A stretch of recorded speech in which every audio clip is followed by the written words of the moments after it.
For our next segment, we are joined by Carol Sankar, founder of the Confidence Factor for Women in Leadership, a leadership firm that focuses on gender inclusion initiatives to support high-growth women, founders, and executives. We need more of that. Oh, Lord. Tell us about that. So I had been in leadership for a while, didn't realize what it was, going to these rooms and highly absent of women. So I started doing some research around where were the women. I just wanted to kind of ask that question in this open space. Where did they go? And so following into that question, for 4 years, I studied the behaviors of other women leaders, and I discovered that I thought it was just an absence of opportunities, hence possibly that was why we had so few. But then we discovered it wasn't. It was just that women just didn't have the confidence. And so we've been working on creating policies and confidence workshops, negotiation workshops, things of that nature to get women more on corporate boards, negotiate higher salaries, and in leadership positions. I think you raised such an excellent point with confidence. It's incredible how many women don't have it. Just last night, I was talking to a woman who I thought had it all. She seemed to have it all together. And she said to me, I was scared to talk to this other person because I had no confidence. I couldn't believe she even spoke to me. It was mind-blowing. Yeah. So where do you think that stems from, and what can women do about it? Well, I also think we have to look back in our history. So I'm a child of immigrant parents, and my mom used to tell me that when she came to this country in 1975, women could not buy cars.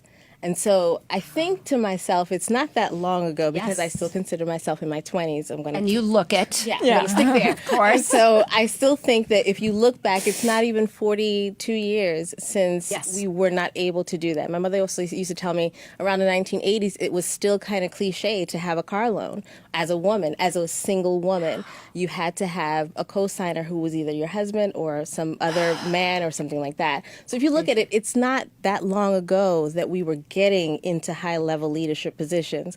And so it's just going to take time, and that narrative is going to take some adjustments and some conversations, and within time, it will get better. I feel it's such a vicious cycle that we have less confidence because there are fewer opportunities, and we have fewer opportunities because we don't go out as much. Right. And I understand a lot of people, including you, are tackling all the possible variables. Like, we need both more opportunities and more confidence. So for our viewers out there, a lot of the young women, what are some things they can do just for themselves to be a little more confident today than yesterday? Well, the first thing is I have this part of the confidence factor, which is called increase your ask.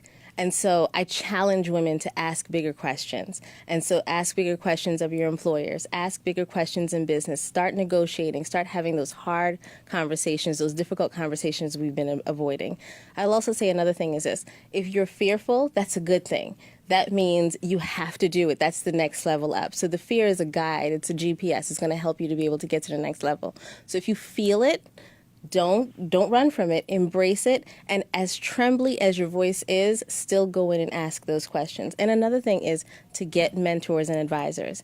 I think that what we do is we only mentor with our friends, and we don't necessarily mentor with people who are in the seats that we want to sit in. So mentor with people who sit in the seat that you want to sit in, and that will help you to be able to embrace more. And you mean both male and female both mentors? Male and female. Yeah. I think that is so important. We have to break up the narrative that you're only going to go to another woman to be able to seek mentorship. We have to go to men as well.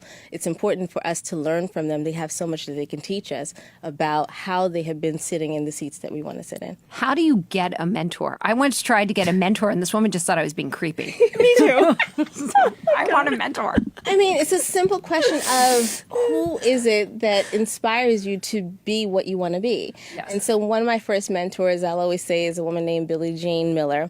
I hope she's still around someplace. Shout out to Billie Jean. Yep. Exactly. Hi, Billie Jean. So she was a high-power lawyer, and I thought I was going to be this high-power lawyer. I was going in that direction, and I found that she was breaking a lot of molds. So I studied behind her, and I literally went in her office one day, and I said, hey, I just want to know everything you know, but I don't want to compete with you.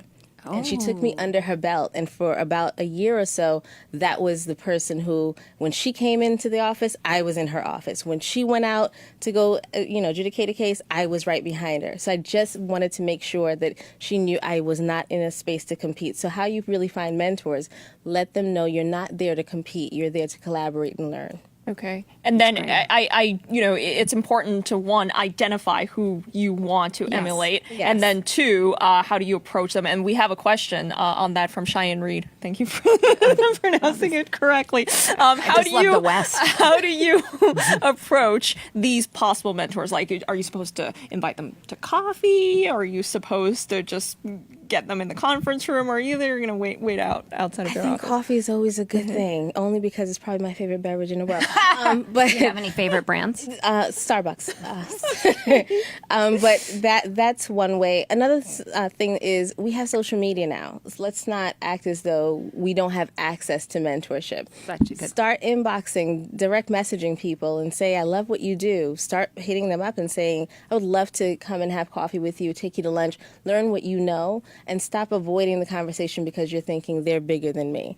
You just have to start migrating this conversation a little bit differently. The tones have changed. We can really inbox anybody now and have an open conversation. Such a good point. Such a good point. What women do you admire? Oh, I just had a conversation with Jamie Kern-Lima of It Cosmetics. I mean, mind-blowing. Tell us about her. The founder of It Cosmetics just sold for $1.2 billion about a year ago. And I had the chance to sit down with her for several hours, just human. She's Yes. just whole. She's just loving. And I so admire, her tenacity from going from the weather girl to the CEO. Yes.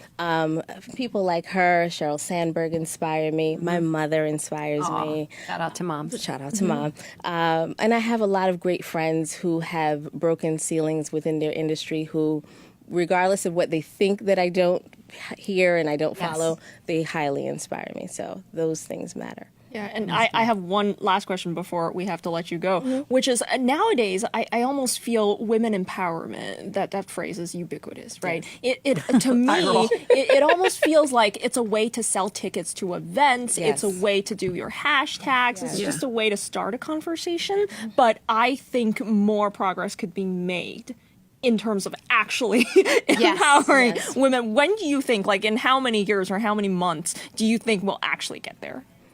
That women empowerment means women empowerment. I don't have an answer for that because as many times as I say the women empowerment conferences somehow need to start either phasing out or offering more so that we can actually get a deliverable from it, then there's another one popping up. So it's all about you figuring out and auditing if this is worth it. Because also you have to remember you're also taking your time to go to these conferences and these And events. paying money. And paying money. Many of them And are very travel. rewarding. Yeah. But you have to figure out what works for you. Yeah, so I do a lot. I tell people audit. Just make sure you audit who you're going to meet, why are you going, and once you audit that, then you can say, is this worth it or it's not worth it? Because there's always going to be another conference. Yes. Yeah, good advice. Well, thank you for joining us, Thank you. Carol. Thank you.